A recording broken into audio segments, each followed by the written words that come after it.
자, 오늘 하나님의 말씀은 시편 149편입니다.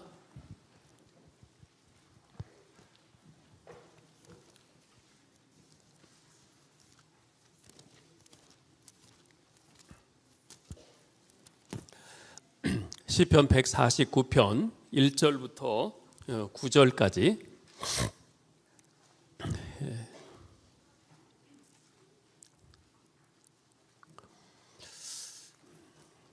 제가 봉독하겠습니다. 할렐루야, 새 노래로 여호와께 노래하며 성도의 모임 가운데서 찬양할지어다.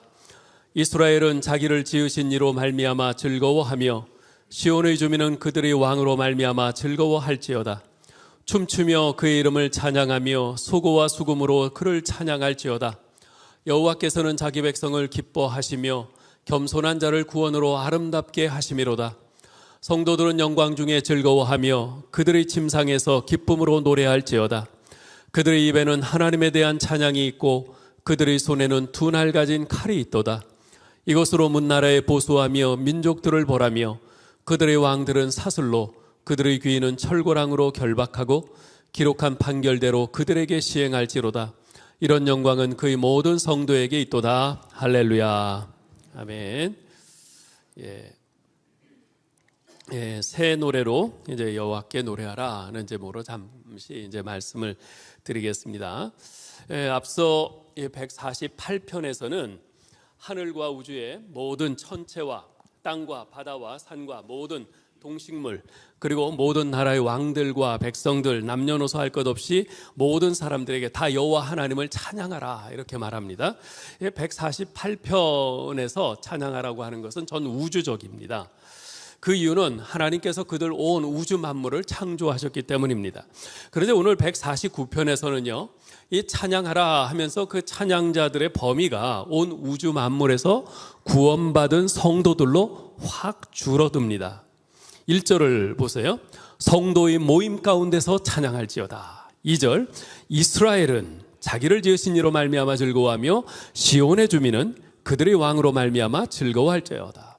여기 이스라엘, 시온, 이것은 구원받은 하나님의 백성들을 말하는 거죠. 또 5절에 보면 성도들은 영광 중에 즐거워하며 그들의 침상에서 기쁨으로 노래할지어다. 6절, 그들의 입에는, 즉 성도들의 입에는 하나님에 대한 찬양이 있고 그들의 손에는 두 날 가진 칼이 있도다. 9절, 이런 영광은 그의 모든 성도에게 있도다. 할렐루야. 이렇게 149편에서는 하나님의 구원받은 백성들, 그 성도들에게 하나님을 찬양하라, 그들에게 집중해서 이렇게 말씀을 하고 있습니다. 이렇듯 찬양자들이 다르기 때문에 찬양의 내용도 차이가 있습니다.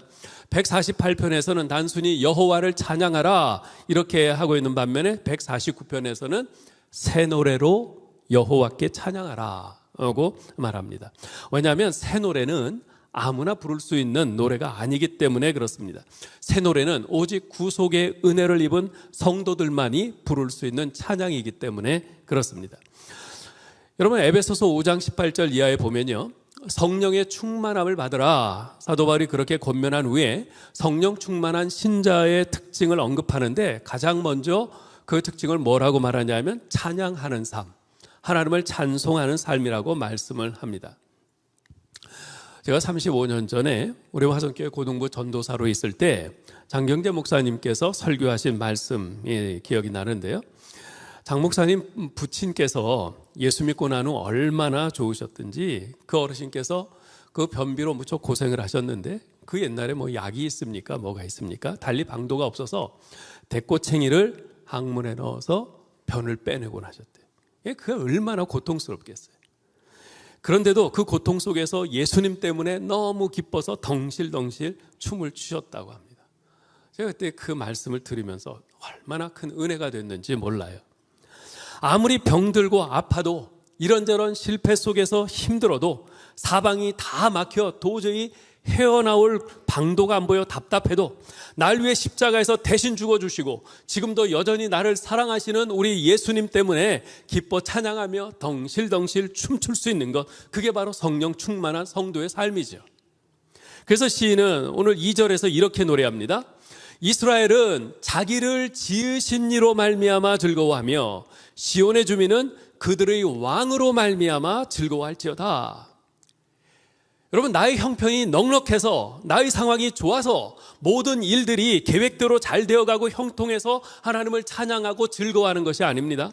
나를 지으신 하나님, 나를 죄 가운데서 구속하신 하나님, 나를 돌보시며 보호하시는 그 하나님, 왕 되신 나의 하나님, 바로 그 하나님 때문에 찬양하고 즐거워하는 겁니다. 특별히 6절에서는요, 그들의 입에는 하나님에 대한 찬양이 있고 그들의 손에는 두 날 가진 칼이 있도다 라고 말을 해요.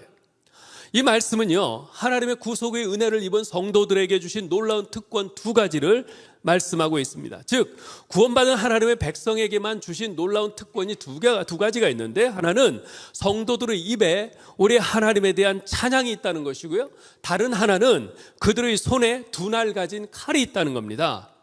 성도들이 하나님을 찬양하는 것이 놀라운 특권이라는 것은 이미 앞에서 말씀드렸죠. 그래서 오직 성도만이 새 노래를 부를 수 있다고 했지 않습니까? 자, 그렇다면 또 하나의 특권, 그들 손에 두 날 가진 칼이 있다는 것은 무슨 뜻일까요? 여러분, 이어지는 7절로 9절을 보시기 바랍니다.